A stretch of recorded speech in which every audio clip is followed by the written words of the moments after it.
hello everyone সকলকে welcome জানাইছো মোৰ YouTube চেনেললৈ আৰু আজিৰ এই ভিডিঅ'ৰ মাধ্যমেৰে আমি আমাৰ বিভিন্ন কম্পিটিটিভ পৰীক্ষাত আহিবলগীয়া বা আহি থকা জেনাৰেল নলেজৰ অন্তৰ্গত কিছুমান ইম্পৰ্টেন্ট ডেজ গুৰুত্বপূৰ্ণ দিনৰ বিষয়ে আমি জানিম আৰু এই দিনবোৰৰ কথা আমাৰ বিভিন্ন কম্পিটিটিভ পৰীক্ষাত আসাম ডাইৰেক্ট ৰিক্ৰুটমেন্ট বা আসাম হাই স্কুল টেট হাই সেকেন্ডাৰী টেট যিকোনো পৰীক্ষা য'ত জেনাৰেল নলেজ সেকশনটো থাকে এই পৰীক্ষাত এই দিনবোৰৰ কোৱেশ্চন আহে তো আপোনালোকে ইয়াত দেখিছে এই যিকেইটা মই দিন লিখিছো অলৰেডি বিভিন্ন এক্সামত আহি গৈছে তো ইয়াতে প্ৰথমতে আছে এয়াৰ ফোৰ্স ডে এই দিনটো পালন কৰা হয় 8 অক্টোবৰ 8 অক্টোবৰত নেক্সট আছে আসাম দিৱস 2 December rhino day 22 September rhino day পালন কৰা হয় 22 সেপ্টেম্বৰত নেক্সট ওয়াৰ্ল্ড ব্ৰেইলি ডে 4 জানুৱাৰী যিসকল আমাৰ অন্ধ মানুহ আছে বা চকুৰে দেখিবলৈ সক্ষম নহয় তেওঁলোকৰ কাৰণে এই যেটো ওয়াৰ্ল্ড ব্ৰেইলি ডে এটো পালন কৰা হয় 4 জানুৱাৰীত নেক্সট আছে ইন্টাৰনেশনাল ওমেন্স ডে আন্তৰ্জাতিক নাৰী দিৱস 8 মাৰ্চত পালন কৰা হয় নেশনাল আয়ুৰ্বেদ ডে পালন কৰা হয় 10 নৱেম্বৰত তাৰ পিছত নেশনাল ডিওয়াৰ্মিং ডে পালন কৰা হয় 10 ফেব্ৰুৱাৰী যেটো আমাৰ পলু নিৰ্মূলকৰণ দিৱস বুলি কোৱা হয় পেলু নিৰ্মূলকৰণ দিৱস আমাৰ শিশুসকলৰ পৰা পেলু বেমাৰটো নাইকিয়া কৰাৰ কাৰণে এইটো দিৱস পালন কৰা হয় নেক্সট আহিল ওয়াৰ্ল্ড অটিজম এৱাৰনেছ ডে বিশ্ব অটিজম সজাগতা দিৱস এইটো পালন কৰা হয় 2 এপ্ৰিল 2 এপ্ৰিলত আৰু অটিজম এনেকুৱা এটা বেমাৰ যেটো বেমাৰ নাৰ্ভৰ লগত জড়িত আৰু এইটো শিশুকালতে বা সৰুকালতে মানৱ শিশুক আক্ৰমণ কৰিব পাৰে গতিকে এইটোৰ ওপৰত এৱাৰনেছ কৰাৰ কাৰণে এৱাৰনেছ আনাৰ কাৰণে এই দিৱসটো পালন কৰা হয় তো এইকেইটা ইম্পৰ্টেন্ট দিৱস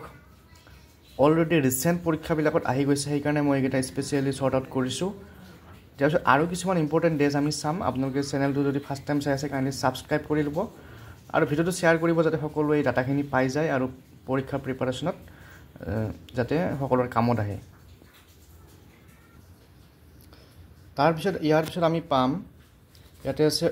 ওয়াৰ্ল্ড হেলথ ডে বিশ্ব স্বাস্থ্য দিৱস এটো পালন কৰা হয় 7 এপ্ৰিলত 7 এপ্ৰিলত তাৰ পিছত আছে 22 এপ্ৰিলত পালন কৰা হয় আৰ্থ ডে বা ধৰিত্ৰী দিৱস বুলিও কোৱা হয়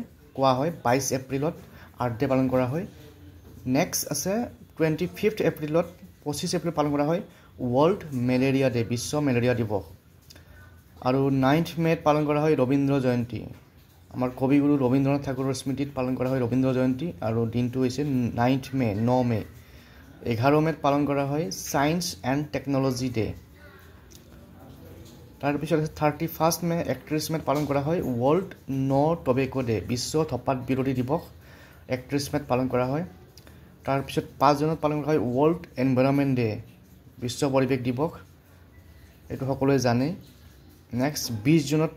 পালন কৰা হয় বিষ্ণু ৰাভা দিৱস আমাৰ অসমত পালন কৰা হয় কলাগুৰু বিষ্ণু ৰাভাৰ স্মৃতিত বিষ্ণু ৰাভা দিৱস পালন কৰা হয় 20 জুনত নেক্সট তাৰ পিছতে 21 জুন 21 জুনত পালন কৰা হয় ইন্টাৰনেশনাল যোগা ডে এইটো এটা গুৰুত্বপূৰ্ণ দিন আমাৰ ভাৰতত তো ইন্টাৰনেশনাল যোগা ডে পালন কৰা হয় 21 জুনত এইটো এটা কমন কোৱেশ্চন হ'ব পাৰে নেক্সট 11 জুলাইত পালন কৰা হয় ওয়াৰ্ল্ড পপুলেশন ডে বিশ্ব জনসংখ্যা দিৱস পালন কৰা হয় 11 জুলাইত তাৰ পিছত 5 সেপ্টেম্বৰ টিচাৰ্স ডে এটো সকলোৱে জানে শিক্ষক দিৱস তাৰ পিছত আছে 15 অক্টোবৰত পালন কৰা হয় ওয়াৰ্ল্ড হ্যান্ড ওয়াশিং ডে বিশ্ব হাত ধোৱা দিৱস পালন কৰা হয় আৰু এটো পালন কৰা হয় 15 অক্টোবৰত তাৰ পিছত আছে 24 অক্টোবৰত আছে ইউনাইটেড নেশনস ডে ৰাষ্ট্ৰসংঘ দিৱস 24 অক্টোবৰ পালন কৰা হয় তাৰ পিছত 5 নৱেম্বৰত সুধাকণ্ঠ দিৱস আমাৰ অসমৰ বিশ্ববিখ্যাত শিল্পী ডক্টৰ ভূপেন হাজৰিকাদেৱৰ স্মৃতিত পালন কৰা হয় সুধাকণ্ঠ দিৱস 5 নৱেম্বৰত নেক্সট 11 নৱেম্বৰত পালন কৰা হয় নেশনাল এডুকেশ্যন ডে ৰাষ্ট্ৰীয় শিক্ষা দিৱস পালন কৰা হয় 11 নৱেম্বৰত আৰু তাৰ পিছত 26 নৱেম্বৰ 26 নৱেম্বৰত পালন কৰা হয় কনষ্টিটিউশ্যন ডে সংবিধান দিৱস 3 ডিসেম্বৰত পালন কৰা হয় ইন্টাৰনেশনাল ডে ফৰ